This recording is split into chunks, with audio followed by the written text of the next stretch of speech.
నమస్కారం. ఈటీవీ లైఫ్ ఆధ్యాత్మిక channel Sri Brahmara infra developers సమర్పించు తీర్థయాత్ర కార్యక్రమానికి స్వాగతం.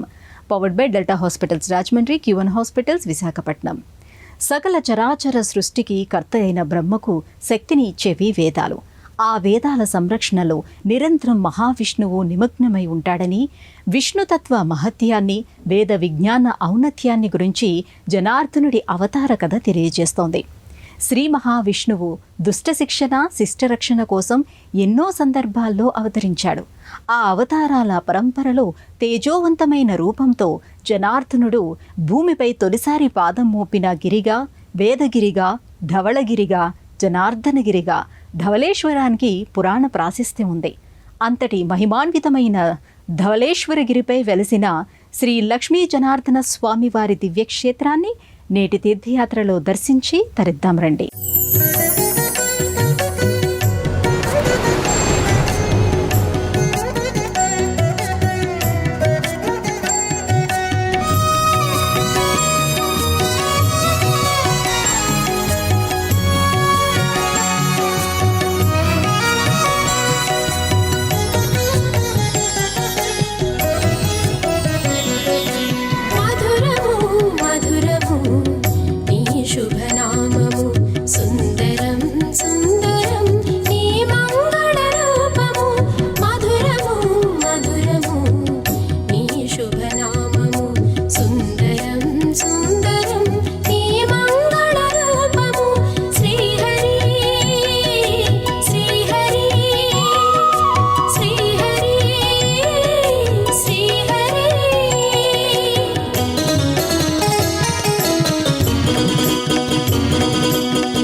గోదావరి నదీ తీరాన ప్రకృతి అందాల నడుమ ఎత్తైన కొండపై దేవదేవుడు జనార్దన స్వామిగా కొలువైయున్నాడు.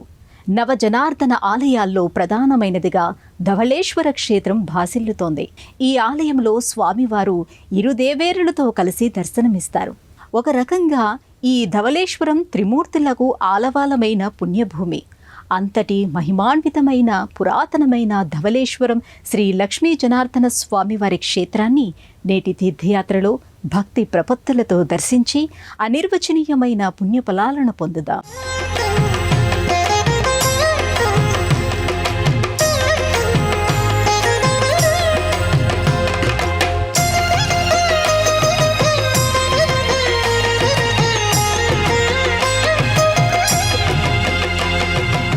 చుట్టూ ఆకుపచ్చ తివాచీలు పరిచినట్లుగా ఉన్న పచ్చని ప్రకృతి లోగిలిలో మంద్రంగా వినిపించే వేదనాదాలు, గోదావరి జలసిరులపై చల్లగా వీచే గాలి తెమ్మెరలు తనువులకు తాకుతూ ఉండగా, నదీ సమీపంలోని ఎత్తైన కొండ మీద నిర్మించిన ఆలయానికి మెట్ల మార్గం ద్వారా చేరుకోగానే అల వైకుంఠం ఇలకు చేరిందా అనే ఆధ్యాత్మిక దివ్యానుభూతి కలుగుతుంది.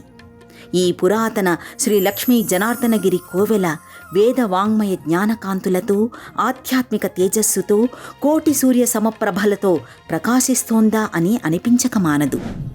భూమిపైనున్న 108 వైష్ణవాలయాలలో ఇదే ప్రథమమని బ్రహ్మదేవుడే చెప్పాడంటాయి పురాణాలు. పవిత్ర గోదావరి తీరంలో వెలసిన దివ్యక్షేత్రాలలో తూర్పుగోదావరి జిల్లాలోని ధవళేశ్వరం జనార్దన క్షేత్రం సుప్రసిద్ధమైనది. ఈ గిరిపై వెలసిన ఆది నారాయణుడు జనార్దనుడిగా పూజలందుకుంటున్నాడు.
11వ శతాబ్దంలో రాజమహేంద్రవరాన్ని పాలించిన తూర్పు చాళుక్యులు ధవళగిరిపైన శ్రీ జనార్దన స్వామి ఆలయాన్ని నిర్మించారని చరిత్ర ద్వారా తెలుస్తోంది. కొండపైకి 72 మెట్ల మార్గం దక్షిణాభిముఖంగా ఉంటుంది. విశాలమైన ప్రాంగణంలో ప్రధానాలయం, తూర్పు అభిముఖంగా ధ్వజస్తంభం, గరుడాళ్వార్, కళ్యాణ మండపాలు ఉంటాయి. ఈ ధరిత్రిపై ఉన్న 9 జనార్దన క్షేత్రాలలో ధవళేశ్వరం మొదటిది. బ్రహ్మాండ పురాణం ప్రకారం బ్రహ్మ చతుర్ముఖాల నుంచి వేదాలు 1,000,000 సూర్యకాంతులతో ఆవిర్భవించాయి. ఆ వేదాల కాంతి తట్టుకోలేక లోకాలన్నీ తల్లడిల్లాయట. దీంతో లోక సంరక్షణ కోసం శ్రీహరి జనార్దనుడిగా అవతరించి వేదాల తేజస్సుని తనలో నింపుకుని ధవళగిరిపైనే స్వయంభూగా వెలిశాడు. అందుకే ఈ ఆలయాన్ని భువిపైన తొలి వైష్ణవాలయంగా చెబుతారు.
కేసరి నందడుని పూజించటం వలన సకల దేవతలను ఆరాధించిన ఫలితం దక్కుతుంది. శని ప్రభావాన్ని సైతం హనుమంతుడి ఆరాధన తొలగిస్తుంది. ఈ కారణంగానే హనుమంతుడు అనునిత్యం అశేష భక్త జనులచే నీరాజనాలు అందుకుంటున్నాడు. మహర్షుల ప్రార్థనల మేరకు వివిధ ప్రాంతాల్లో స్వామి స్వయంభువు ఆవిర్భవించినప్పటికీ జనార్దన క్షేత్రంలో సీతారాముల వారి ఆజ్ఞ మేరకు క్షేత్ర పాలకుడిగా ధవళగిరి క్షేత్రాన్ని సంరక్షిస్తున్నారు.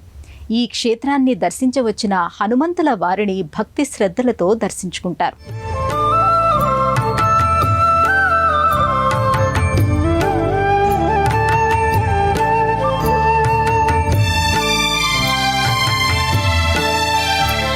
త్రేతాయుగంలో శ్రీరాముడు జనార్దన స్వామిని దర్శించుకున్నాడట. రావణుణ్ణి సంహరించాక బ్రహ్మహత్యా పాతకాన్ని పోగొట్టుకోవడానికి ఈ క్షేత్రానికి వచ్చాడని ఐతిహ్యం. తన వెంట వచ్చిన ఆంజనేయుణ్ణి ఈ ప్రాంతానికి రక్షకుడిగా ఉండమని ఆదేశించాడట శ్రీరాముడు. కాబట్టే క్షేత్రపాలకునిగా మారుతి ఇక్కడ పూజలందుకుంటున్నాడు. నిన్ను వదిలి ఉండలేను స్వామి అని వేడుకున్న హనుమ కోసం తన పాదముద్రల్ని వదిలి వెళ్ళాడు సీతారాముడు. శ్రీరాముని పాదాలు తాకిన ప్రదేశం కావడంతో రామపాద క్షేత్రంగానూ ఈ క్షేత్రాన్ని పిలుస్తారు. ఈ క్షేత్ర విశేషాల గురించి పద్మ బ్రహ్మాండ పురాణాల్లో సైతం ఉందని పండితులు చెబుతున్నారు. జనార్దన స్వామివారు కల్పాంతం వరకు ధవళగిరిపైనే కొలువుంటారని పురాణ కథనం.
బ్రహ్మదేవుడు కృతయుగంలో ఇక్కడే సృష్టిని ఆరంభించాడు. రాక్షసులు ఆయనకు ఆటంకం కలిగించి వేదాలను ఎత్తుకుపోయారు. దీంతో బ్రహ్మ విష్ణువును ఆశ్రయించాడు. శ్రీహరి లోక శ్రేయస్సు కోసం జనార్దనుడిగా అవతరించి సోమకాసురుణ్ణి సంహరించి వేదాలను రక్షించాడు. ఆ అఖండమైన వేదరాశిని పర్వతంగా మార్చి ఇక్కడ స్థాపించాడని స్థలపురాణం చెబుతోంది. వేదరాశి అఖండ ప్రకాశానికి మహర్షులు స్థాణువులయ్యారు. అంతా కలిసి జనార్దనుణ్ణి ప్రార్థించడంతో పుణ్యరాశిని స్వామి ధవళగిరిగా మార్చాడు. కాలక్రమంలో వేదవ్యాసుడు స్వామి కోసం ఇక్కడ తపస్సు చేయగా అనుగ్రహించిన స్వామి 4 పిడికిళ్ళు వేదాలను అనుగ్రహించాడు. అవే 4 వేదాలుగా ఈ లోకంలో వర్ధిల్లాయి. రాక్షస సంహారమే ధ్యేయంగా కలిగిన జనార్దన స్వామి ధ్యానముద్ర నుంచి బయటకు వచ్చినప్పుడల్లా ఉగ్రరూపంలో ఉండేవాడట. ఆయన కోపాన్ని తగ్గించి సాత్విక రూపంలోకి తీసుకురావడానికి లక్ష్మీదేవి 2 చేతులతో 2 కలువల్ని, మరో 2 చేతులతో వరద అభయముద్రల్ని కలిగి ఇక్కడ వెలిసిందని స్థలపురాణం ద్వారా తెలుస్తోంది. అసలు గోదావరి పుట్టుకే జనార్దనుడి సేవ కోసం జరిగిందని ఐతిహ్యం. ఈ గిరిపై వెలిసిన జనార్దన స్వామిని బ్రహ్మర్షి నారదుడు స్వయంగా సేవించుకున్నాడంటారు. ఆయన నిత్యం కాశీకి వెళ్ళి గంగని తీసుకువచ్చి స్వామిని అభిషేకించేవాడని పురాణ కథనం.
శ్రీహరి ధవళగిరి దివ్యధామంలోని గర్భాలయంలో శ్రీదేవి భూదేవి సమేతంగా భక్తులకు కళ్యాణధాముడిగా దర్శనమిస్తున్నాడు. నవజనార్దన క్షేత్రాల్లో తొలి క్షేత్రంగా భాసిల్లుతున్న కృతయుగం నాటి జనార్దన స్వామి జనుల ఆర్ద్రతను తీర్చడం కోసమే స్వయంభూగా ఇక్కడ వెలిశాడు. ఈ స్వామివారిని కనులారా దర్శించడం పురాకృత పుణ్యమేనని భక్తుల నమ్మిక. గర్భాలయంలో 2 దేవేరులతో కొలువైన స్వామివారికి కైమోడ్పులర్పించి జయ జయ జనార్దన సకల పాప విమోచన పాహి పాహి అన్నా చాలు సత్వరమే ఆ భక్తవత్సలుడు భక్తులను అనుగ్రహిస్తాడు. స్వామి 2 దేవేరులతో కృష్ణవర్ణంతో ఊర్ధ్వపుండ్ర ముఖమండలంతో దివ్యంగా ప్రకాశిస్తుంటారు. స్వామివారికి ఇరువైపుల్లో ఒకవైపు లక్ష్మీదేవి, మరోవైపు భూదేవి కొలువై భక్తుల్ని అనుగ్రహిస్తున్నారు. ఇలా వైకుంఠంలోని పరమ పావన పవిత్రమూర్తుల్ని దర్శిస్తే భక్తుల తీరని కోరికలు సైతం తీరుతాయి. అంతేకాదు గత జన్మల పాపాలు కూడా పటాపంచలవుతాయి.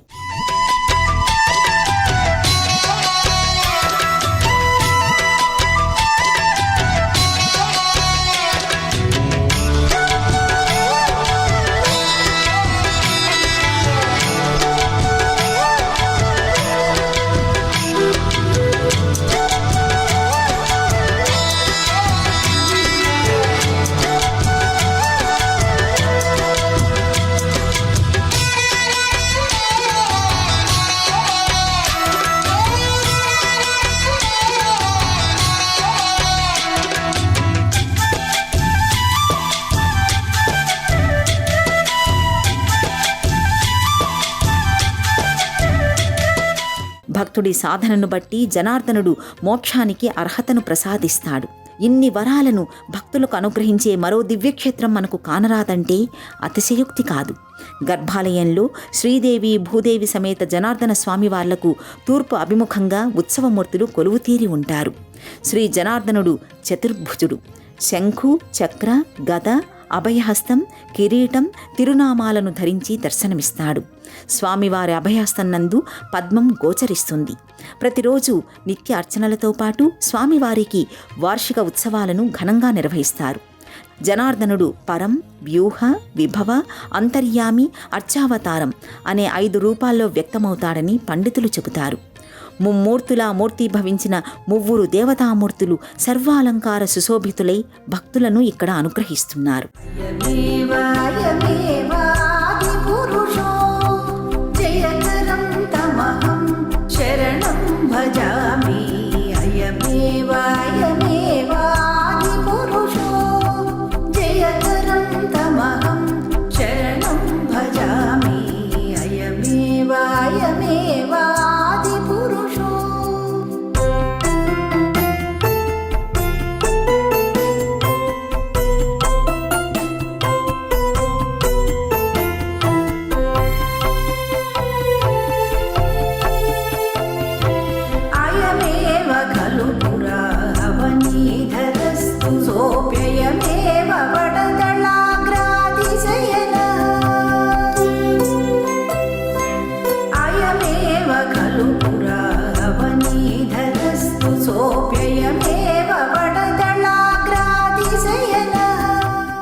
భగవంతుడంటే విశ్వాసం ఎలా ఉండాలో ఆండాళమ్మ చరిత్ర మనకు తెలియజేస్తుంది. తన మధుర భక్తితో జగన్నాయకుడిని మెప్పించి నాదుడిగా చేసుకుంది. అసలు ధనుర్మాస ప్రాశస్త్యమంతా ఆ తల్లి భక్తి విజయంలోనే ఉంది. భక్తి సుధానిధికి నెలవైన ఆండాళమ్మ వారు జనార్దన స్వామివారి ప్రధాన ఆలయానికి మరో పక్కన ఉపాలయంలో కొలువయ్యారు. భక్తులు ఈ అమ్మవారి సైతం దర్శించి తరిస్తారు.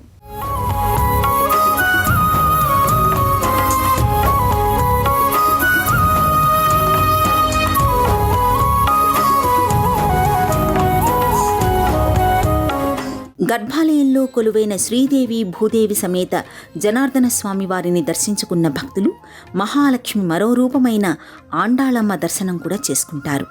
ధనుర్మాసంలో రోజుకో పాసురం చొప్పున రాసి శ్రీహరిని కీర్తించిన దివ్యమాత ఆండాళమ్మవారు ప్రధాన ఆలయానికి ప్రక్కనే ఉన్న ఉపాలయంలో కొలువై భక్తులకు కలౌ నామ సంకీర్తనం అనే తత్వాన్ని సుబోధకంగా బోధిస్తున్నట్లుగా పద్మాసన స్థితయై చతుర్భుజిగా కృష్ణవర్ణ శిల్పాకృతిలో దర్శనమిస్తారు. ఈ మాత సకల సన్మంగళిగా సర్వాలంకార శోభితగా కొలువై భక్త జనావళిని చల్లని చూపులతో అనుగ్రహిస్తుంది. అలాగే ప్రధాన ఆలయానికి మరోవైపు నెలకొన్న ఉపాలయంలో ఆళ్వార్ల మూర్తులు కొలువుతీరి ఉంటారు. ఇక్కడ ఉన్న ప్రధాన ఆలయానికి ఉత్తర వైపున గల కొండ గుహలలో శ్రీ సంతాన వేణుగోపాలస్వామి వారు కొలువై ఉన్నారు. ఈ గుహలో నుంచే కాశీకి మార్గం ఉందంటారు. సంతాన వేణుగోపాలస్వామిని సంతానం లేని వారు దర్శిస్తే సంతానం కలుగుతుందని భక్తుల నమ్మకం.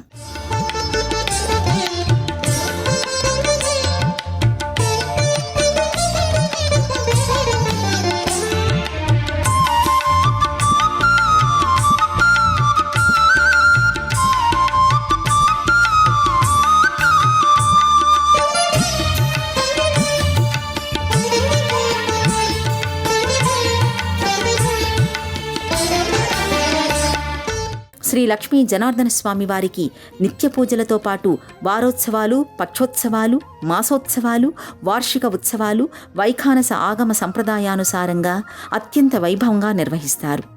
మాఘశుద్ధ ఏకాదశి నుండి మాఘ పౌర్ణమి వరకు పాంచాహ్నిక దీక్షతో స్వామివారి కళ్యాణ మహోత్సవాన్ని వైభవంగా జరుపుతారు. ఇక్కడ పల్లకి ఊరేగింపు కూడా ఘనంగా నిర్వహిస్తారు. ఈ ఉత్సవమూర్తి గ్రామంలో ప్రతి ఇంట భక్తుల ఆరాధనలను, హారతులను అందుకొని భక్తులను సర్వత్రా అనుగ్రహిస్తుంటారు. భక్తులు వివిధ ప్రాంతాల నుండి రైలు, బస్సు మార్గాల ద్వారా ముందుగా రాజమండ్రి చేరుకోవాలి. రాజమండ్రి నుండి ధవళేశ్వరం క్షేత్రం సుమారు 6 కిలోమీటర్ల దూరంలో ఉంటుంది. ఆలయ దర్శన వేళలు ప్రతిరోజు ఉదయం 6 గంటల నుండి మధ్యాహ్నం 12 గంటల వరకు, తిరిగి సాయంత్రం 5 గంటల నుండి రాత్రి 8:30 వరకు భక్తుల దర్శనార్థం ఆలయ ద్వారాలు తెరిచే ఉంటాయి. జనాల ఆర్ధతను తీర్చి ఆపదలో ఆదుకునే ప్రభువు శ్రీ లక్ష్మీ జనార్దనుడు. జీవిత ప్రయాణములో ఎదురైన కష్టాలను స్వామివారికి చెప్పుకుంటే చాలు చప్పున తీరిపోతాయని భక్తుల ప్రగాఢ విశ్వాసం. కృతయుగ కాలము నుండి ధవళగిరిగా ప్రఖ్యాతి చెందిన ధవళేశ్వర క్షేత్ర దర్శన భాగ్యం మీ అందరికీ కలగాలని ఆశిస్తూ మరో తీర్థయాత్రలో మరో క్షేత్ర దర్శనంతో మళ్ళీ కలుసుకుందాం. అంతవరకు సెలవు. నమస్కారం.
ఈ కార్యక్రమాన్ని తిరిగి చూడాలనుకుంటే www.youtube.com/@ETV Life Spiritual లో చూడవచ్చు.